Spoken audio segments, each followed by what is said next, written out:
పుట్టిన దగ్గర నుంచి రూపురేఖలపై ఎన్ని అవమానాలు ఎదురైనా భరించింది. కోతిలా ఉందని, పిచ్చిదని కొందరు ఎగతాళి చేసినా తల్లిదండ్రులు తమపై ఉంచిన నమ్మకాన్ని గుర్తు తెచ్చుకుంటూ లక్ష్యం దిశగా అడుగులు వేసింది.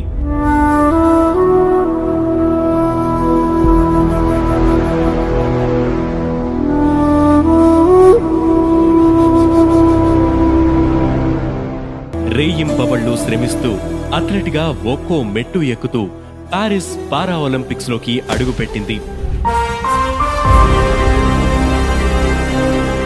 మహిళల 400 మీటర్ల రేసు T20 కేటగిరీ ఫైనల్లో 55.82 సెకండ్లలో రేసును ముగించి కాంస్య పథకం సాధించి అందరికీ తనదైన శైలిలో సమాధానం చెప్పింది.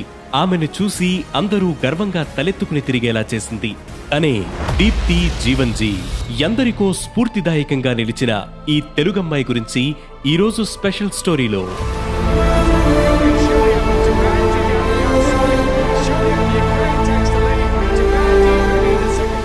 తెలంగాణలోని ఉమ్మడి వరంగల్ జిల్లా పర్వతగిరి మండలం కల్లెడ గ్రామంలో 2003 సెప్టెంబర్ 27న జీవన్జీ యాదగిరి, ధనలక్ష్మి దంపతులకు దీప్తి జన్మించింది.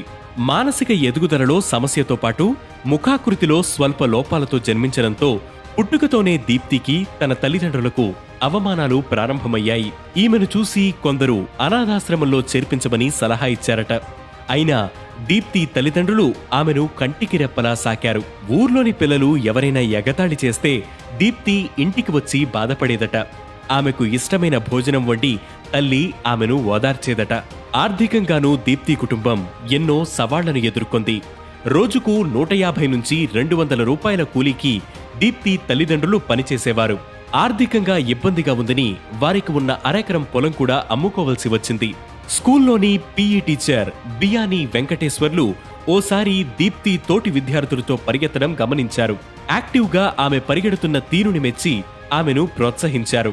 అలా ఆమె స్పోర్ట్స్ కెరీర్కు అడుగులు పడ్డాయి. పారా ఒలింపిక్స్ లో కాంస్య పథకం సాధించడం అనేది చాలా సంతోషంగా అనిపిస్తున్నది, చాలా గర్వంగా ఉంది. ఈరోజు తను చేసినటువంటి పర్ఫార్మెన్స్ అనేది ప్రపంచ స్థాయిలో థర్డ్ ప్లేస్ రావడం అనేది చాలా గొప్ప విషయం. ఇంకా ముందుగా అభినందనలు దీప్తికి, మరియు దీప్తికి సహకరించినట్టు కోచ్లందరికీ కూడా మా తరఫున ప్రత్యేకంగా అభినందనలు తెలుపుకుంటున్నాము. ఆ తర్వాత 2019లో national badminton coach Pullela Gopichand సూచనతో దీప్తికి పరీక్షలు నిర్వహించగా ఆమె పారా కాంపిటీషన్స్ కు అర్హురాలని తేలింది. అలా ఆ ఏడాది మొరాకోలో జరిగిన వరల్డ్ పారా గ్రాండ్ ప్రిక్స్ లో పాల్గొన్న దీప్తి టైటిల్ సాధించింది.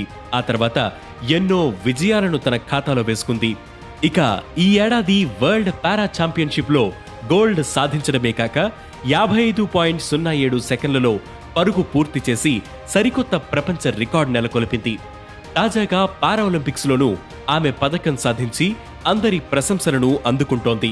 ఓవైపు కుమార్తె విజయాలపై తల్లిదండ్రులు సంతోషంగా ఉన్నా ఆమె సాధించిన విజయాలకు తగిన గుర్తింపు, ప్రోత్సాహం అందట్లేదని విచారం వ్యక్తం చేస్తున్నారు.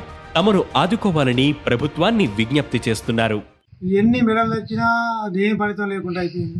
ఆ పరిస్థితి బూరు చేసిన పన్నీరు లెక్కరండి. ఇన్ని రోజులు మాకు ఎవరు సాయం లేదు, ఏ సహకారం లేదు, గవర్నమెంట్ లేదు, ఇంతవరకు ఎవరు సాయం చేయలేదు సార్. ఏంటంటే ఇప్పుడు ఈ గవర్నమెంట్ చేతి నమస్కరిస్తున్నాం. మా అమ్మాయికి ఒక నౌకరీ, ఒక ఇల్లు మా అమ్మాయి పోలీసులు ఉండేటట్టు చూడాలని గవర్నమెంట్ను సహకారం ఇస్తుంది. ఎన్ని అవరోధాలు ఎదురైనా ధైర్యంగా ఎదుర్కొని పారాలింపిక్స్ లో పతకం సాధించి భారతీయులు గర్వపడేలా చేసింది దీప్తి. ఆమె భవిష్యత్తులోనూ మరిన్ని విజయాలు అందుకోవాలని కోరుకుంటూ వేటు న్యూస్ ఆమెకు అభినందనలు తెలియజేస్తోంది.